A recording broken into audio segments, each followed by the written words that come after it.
Magandang araw po mga kababayan, balik po sa Pinilagang Lakbay. Ayan, pagsasaluhan po natin ngayon ay higanteng nilagang baka. Ayan po.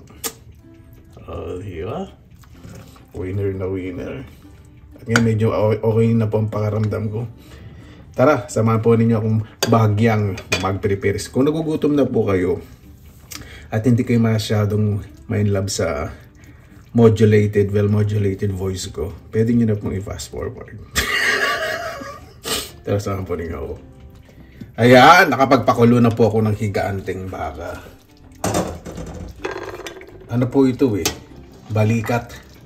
May konting litid sa kataba. Ano po yung masarap. Pag ninilaga po, gusto maraming sibuyas.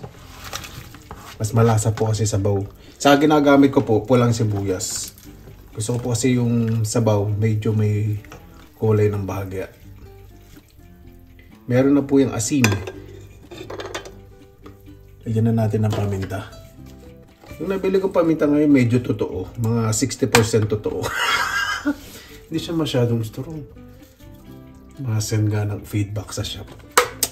Nabibili ko kasi talaga super strong ang lasa pag nalagyan nyo yung konti Ito mukhang mukhang may score na sila sa sa extender. Yan. Pakulayin lang po natin yung mabuti. Low heat po para hindi madurog ang karne. Kapag naka 2 kalahating tunod na kayo ng kawayan yung tuyo saka mga 2 tungkos ng siit ng kawayan at palapa ng nyog, malambot na po yan. Yan po yung gusto ko sa sibuyas. Medyo nadudurog para mas malasa po. Lalagyan na po ako ng patatas. Ang nilaga naman po marami mga versions. Kung nilagang Tagalog po, ang nanay ko po nilalagay kamote, pechay, saka sitaw. Yun, simple lang. Pero syempre ito yung mga sinabi ko hindi available yung gagawin ko patatas, repolyo at bichuelas. Yun po yung gagamitin ko lang sa ngayon. Yan. Kapag naamoy nyo na po yung patatas, ibig sabihin malambot na po yun. Ito po yung maganda Sumabara yata lambot ng patatas pero okay lang. Ito sobrang lambot na rin po nitong karne. Yan po yung masarap. Tignan ko na po ng bichuelas. Alam po ninyo, sa nilaga, pinakapaborito ko pong gulay, pechay. Opo. Maraming pechay, mas masarap. Kaya wala pong mabili ngayon dahil tag-niebe. Ang nilaga po talaga. Pag niluto po ninyo ng dahan-dahan, napakabango. Naglagay na nga po pala ako ng konting patis para mas malinamnam. Konti lang po. Yan po yung gusto ko sa bichuelas. Medyo nag-light green. Lagyan na rin po tayo ng repolyo. Ito pag ilalagay kong repolyo, headstone cabbage. Medyo matigas po ito. Kailangan pong pagluluto po nito dahan-dahan. Kasi pag binigla, nalalasog-lasog po ito. Hindi po katulad ng summer cottage. O katulad po sa atin sa Pilipinas, yung may hangin sa loob, yung malutong-lutong. Ito hindi po. Ito po yung ginagawang parang atsara. Itong repolyo po na to. Pakulaan ko lang po yan. Ayoko pong i-overcook yung gulay para mas masarap. Ayan, luto na po. Pagluluto po kinilaga, tanggalin nyo na po yung mga laman sa kain karne. Tapos pag iinit po kayo, yung sabaw para hindi po malasog-lasog. Kaya po tayo. Mabuhay! Yan! Maraming salamat na po sa Panginoon. Kasama-sama na naman po tayo. Ang buko po inspired by Anthony Jennings and Zanjo Marodo. Ito po yung tsura pag hindi sila nagtabi-tabi po. Paguligo po ako. Ayan, yan na po yung buko. Fresh looking po. Messy look. Pasarin po natin. Huwag mo na ang sabaw. Mahaba na rin buko. Hinayaan ko na lang po. Kasi yung bagis ko naman hindi naman nababawasan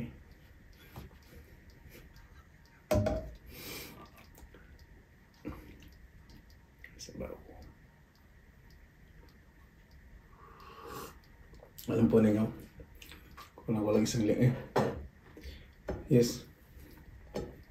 May konti po pero isang linggo rin ako nagkatarangkaso. Pinuksan ko po yung bintana.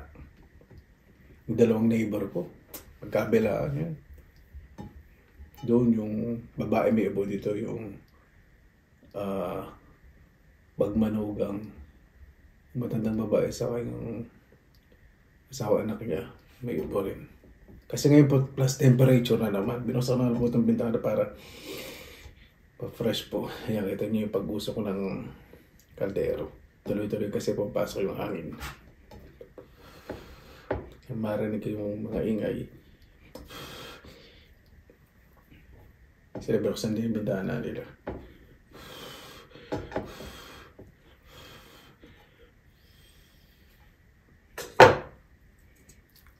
Ito po yung gusto ko. Malambot na malambot, diba? Winner na winner.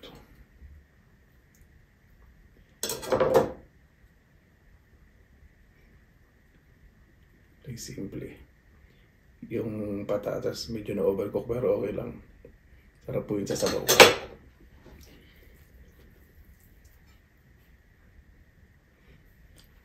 Ayan mga tayo sabaw. Sesya na po Sobrang init pa po ng kanin Ang init po sa microwave. Ayan. Okay na.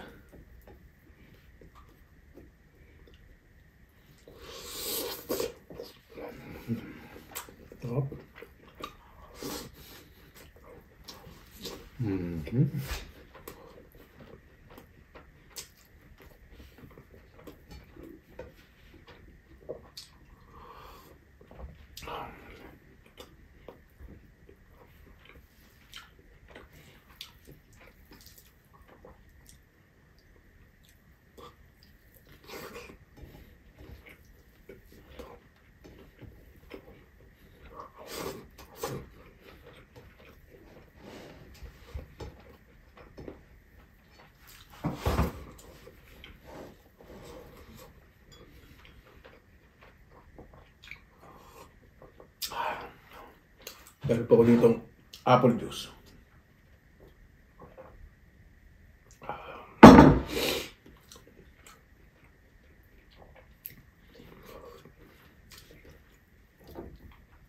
Ako yata yung may trangkaso na napakalakas kumain. Ayoko pong magpapagutom. At medyo nahihirapan ako umilong sa prepare pong pagkain. Isa ba kalimitan.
So, malaking subo kaya lang.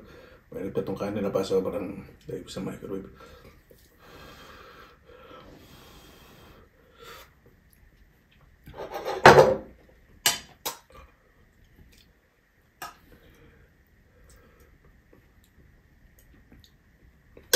Kaya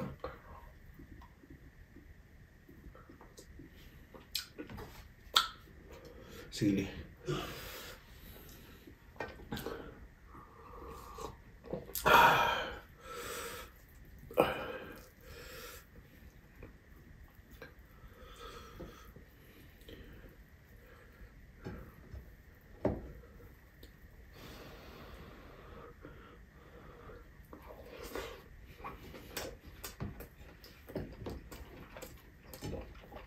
Patis na may sili lang po yung sausawan.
So, ito may litid.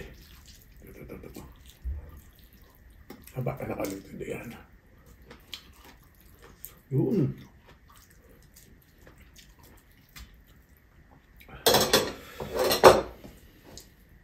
Ito.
Napakasarap, napakalasa.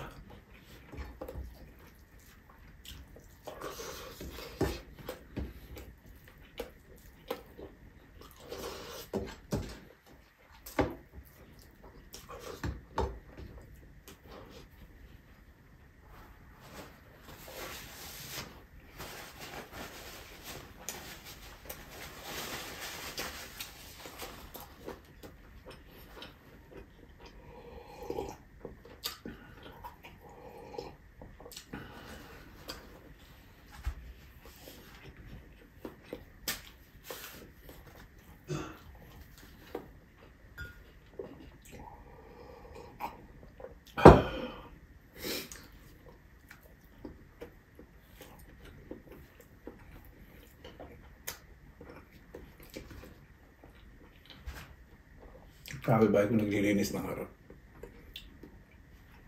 Kung narinig niyo po. May dalawang abo. Bagay napipilter naman po yung sound dito sa camera. Ang narinig ko. Medyo inuubo-ubo. Yung bata rin inuubo.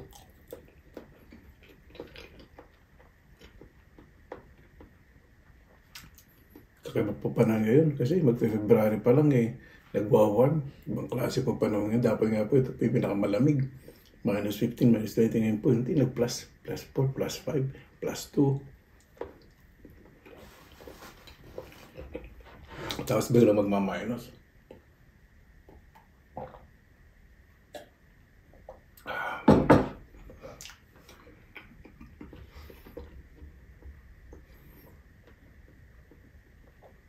Paano po bago tayo magtapos, pasalamatan po muna natin ang Panginoon. Panginoon, maraming salamat na po sa binigay po sa amin sa araw na ito na may pawal sa puligtas. Lalo na po yung malalayo po sa kanilang mga mahal sa buhay. Kaya na po ang bahala po sa amin. Pasensya na po kanina kung hindi po ako nakapagdasal sa sobrang gutom. Panginoon, kaya na po bahala po. Lahat po sana inisip na lang po ang kabutihan po sa kausap po ng buhay. Yung malalayo po sa kanilang mga mahal sa buhay na way safe. Kung wala po kami ng komisyon, kaligtasan po kami hinihiling Panginoon. Kaya na po bahala po sa amin, sinusuko na po namin sa inyo lahat sa amin. Jesus, amen. Paano po? Maraming salamat na po sa inyong oras sa ilan sa pinilakalabay. Basta lagi po tayong positive vibes, good vibes. Excuse me. God blessing it po lagi mag-araw. Lama lang!